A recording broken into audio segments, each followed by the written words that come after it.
Oh, here we go.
Frost will make it brittle.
I'll need this.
Save these for when I need it.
Can't override that machine. But I could learn. There's a cauldron out here.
machine. It must be a bristleback.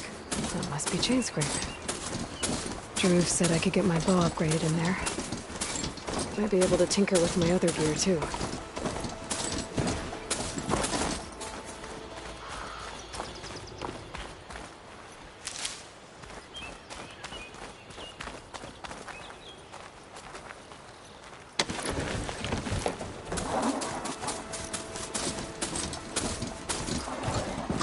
Outlander approaching. That's the Savior? Wanna come in, Savior?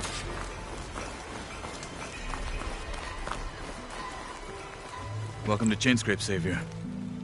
Open up, guys. Jorv's orders. Good enough for me.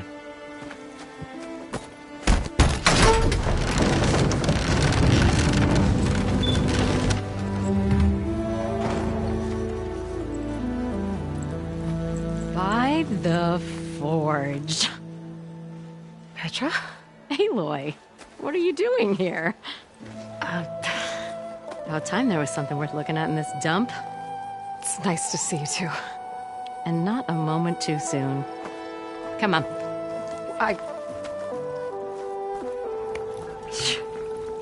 Damn brewery's the only thing I can count on in this place. Yeah, I heard. Machines, work stoppage. Oh, those are just the latest malfunctions. Chainscrape's always been a few tools short of a kit. And right there is the biggest tool of all. Our land, not our problem. The bristlebacks are everybody's problem. Roland? You've heard of him, Yeah. but he's a story best told over a cold beer. Petra. I'm just passing through. I'm headed west. Oh, There's an embassy at Barren Light I need to make happen, and then I keep moving. ah, of course. Bigger gears to grind. Well, Flamehair, good to see you. You've got to move on. Petra. But if you want a cold beer and a few laughs with an old friend, come find me at the brewery. Your choice.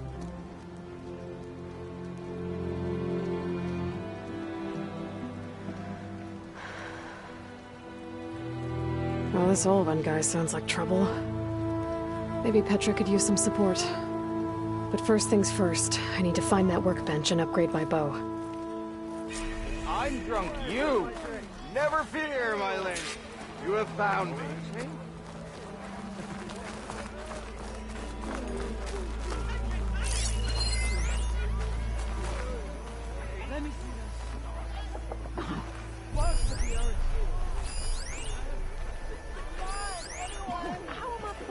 With a hammer in this state.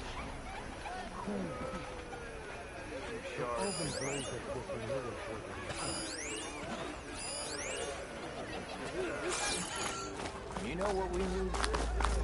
Proper survey of the valley. Laughing at me about that.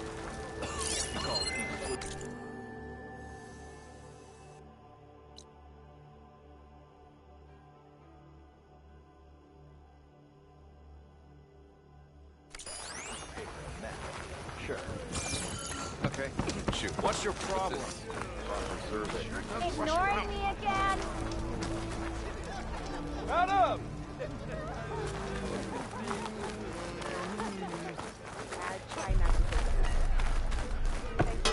Workbench is free if you need to tinker with that.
Yeah, she's a keeper.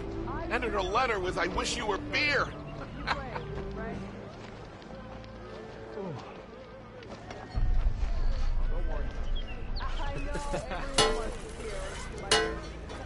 This should be useful. Now I just need to find Erend and help him clear the bristlebacks.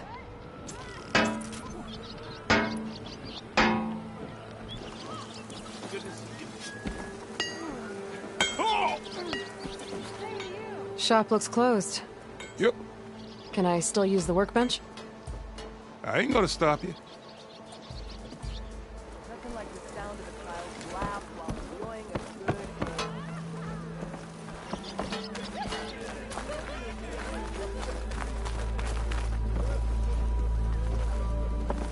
ham. Wasn't expecting you.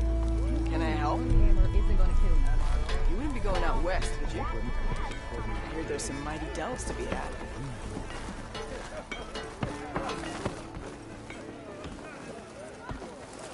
Good day for some forging, wouldn't you say? Empty ale, empty heart. I bet you've got good stories to tell.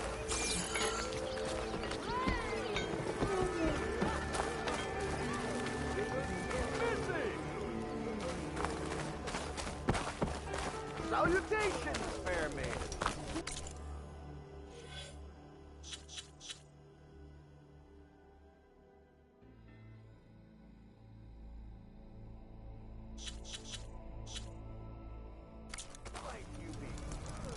Anyone see where I put my drink?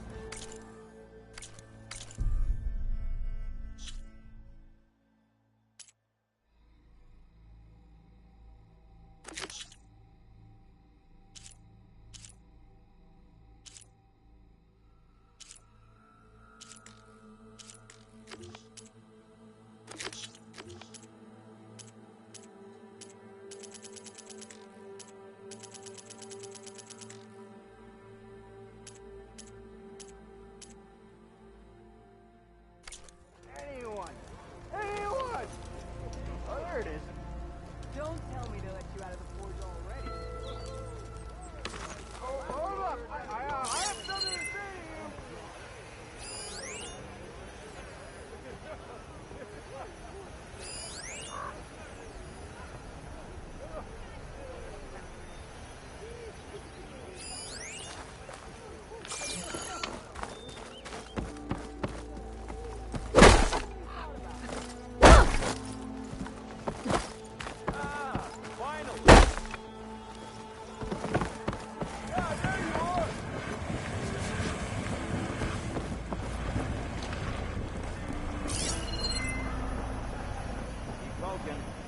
See where that'll take you.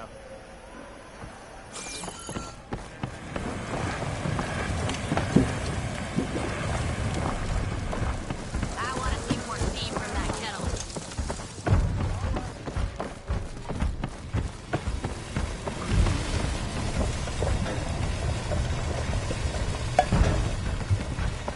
Want to see the floor so clean I see my face.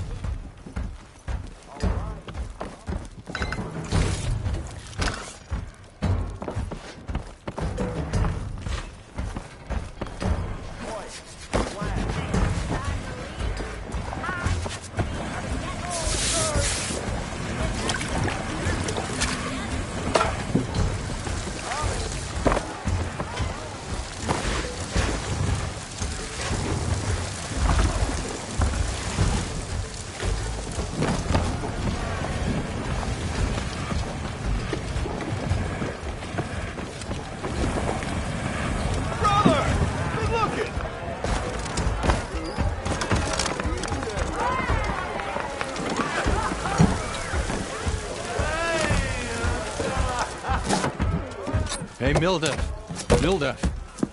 I took some of your stew last time I went into the wild. Kept me going for a week. Felt like I could have put a strider in a sleeper hole. Enjoy it while it lasts. Sounds like you're serving up some impressive provisions here. Not again. You can have the discount too, but you'll have to come back later. I think you have me confused with someone else. Oven didn't send you? No. Oh, my apologies. It's just that his minions won't stop pestering me. Now I've even worn out my special grill.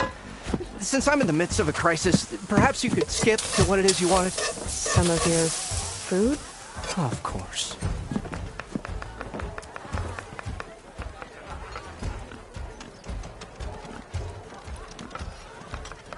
Are Ulvin's people causing you problems? Oh, yeah.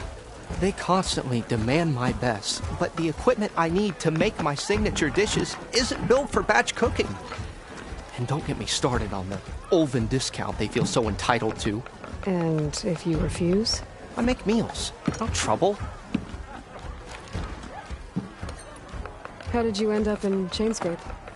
Heard about a new and upcoming town at the edge of the frontier.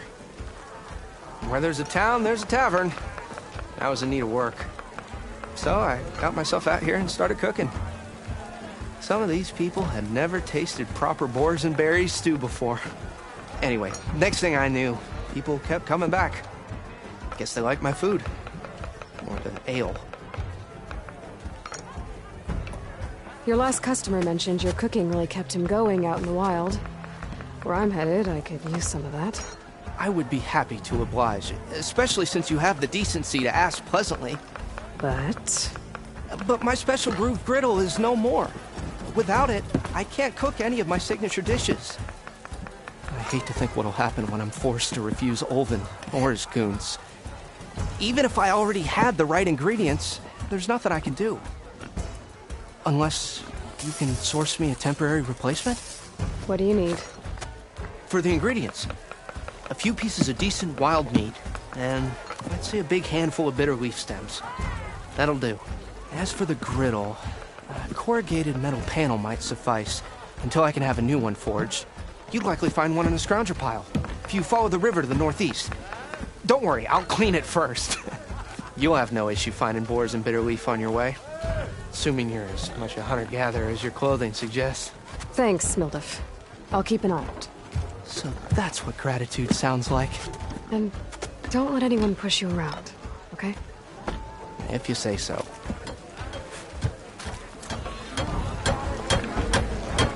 Already got enough meat and bitter leaf.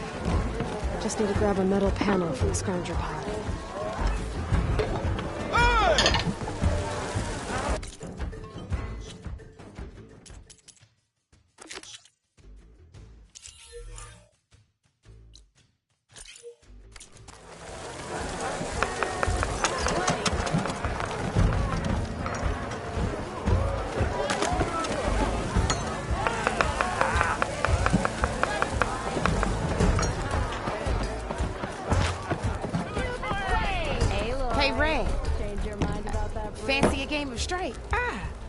To revel in some strike, sister?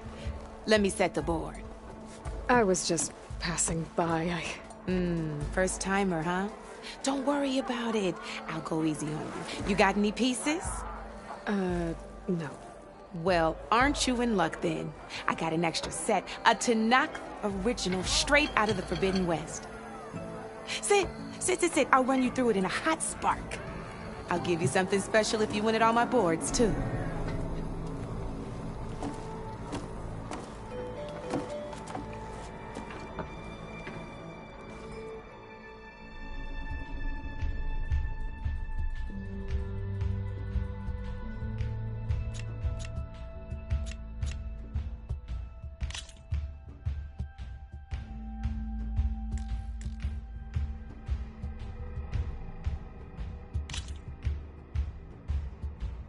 All right, let's start off simple.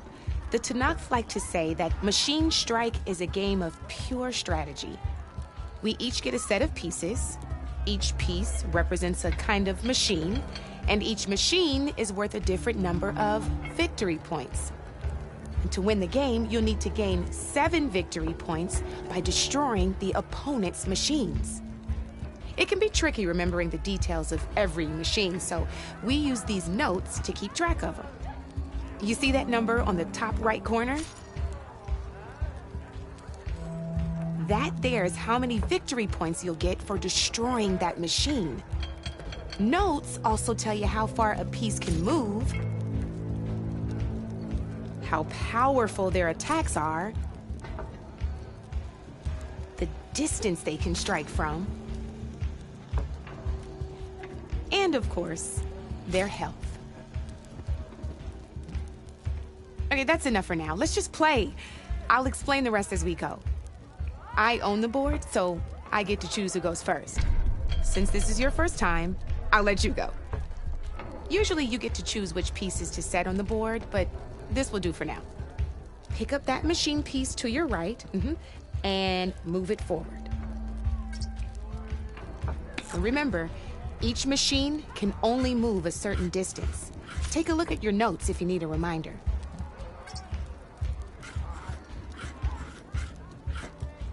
Easy enough, huh? Now, you get to move 2 machines each round, so go ahead and pick a second machine.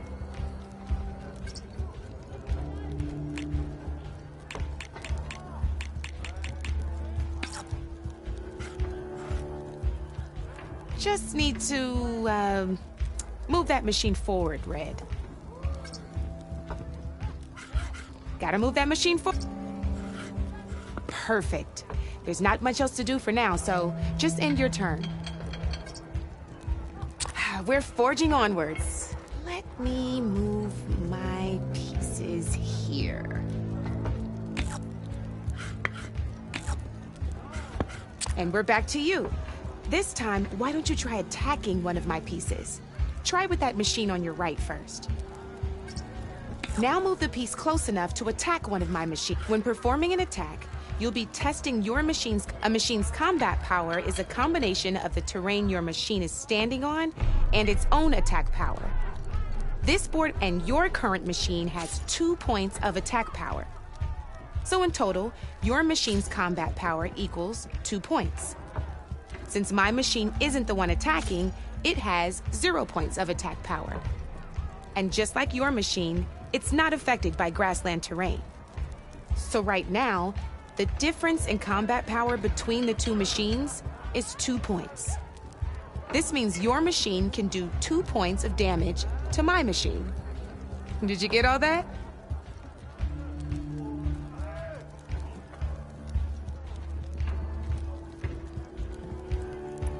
Knew you were a smart one. Finish up by attacking my machine. Not pulling any punches, huh? Now grab that second machine of yours. See how your machine can't move close enough to attack mine? You can make your machine sprint. That lets it move 1 space further. Try it out. Downside to sprinting is that your machine can no longer attack. Now, some players like to take a risk and overcharge their machine in cases like this. Overcharging lets you attack after a sprint, but it will damage your machine's health by 2 points. So use at your own discretion. Let's try doing that now so you can see what I mean.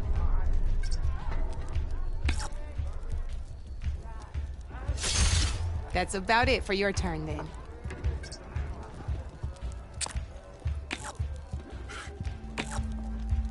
Now, I'll let you in on a neat trick.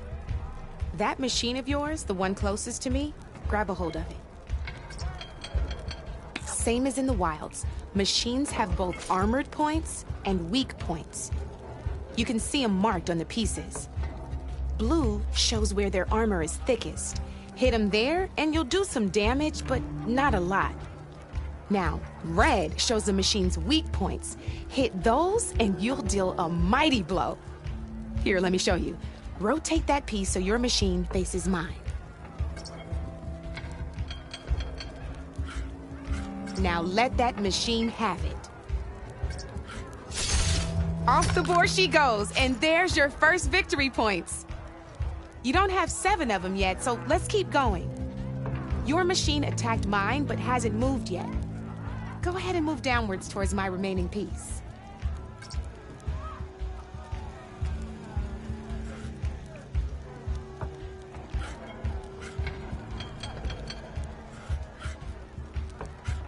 You've already attacked a machine and moved your piece. But if you overcharge your machine, you can attack a second time. And by the look of it, you'd be sad, but sometimes that can be a good thing. Overcharge.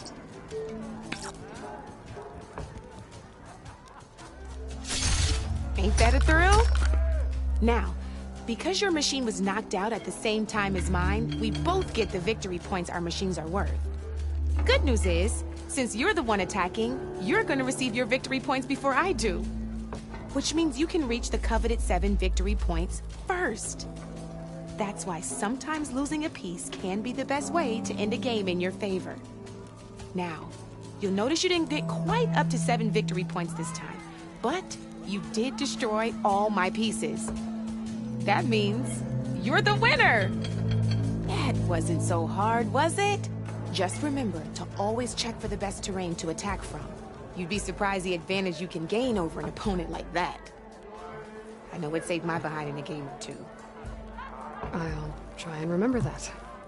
Oh, before I forget, these are all my spare pieces. I want the Savior of Meridian to have them. It's a small set to be sure, but it should be enough to get you in on any strike games you find out there. You might even fancy looking out for them strike carvers. They've got all kinds of unique pieces that can turn a game in your favor, though they'll need the right materials to craft you one. Or you might find them in the wilds if you're lucky. I know I've lost my fair share of pieces after a night of machine hunting or brew hopping. No need to thank me. Always a pleasure to help out new strike players. Now, if you feel like playing a real game, I've got plenty of other boards. I could even teach you a few more tricks if you're up for it. Thanks. I'll think about it.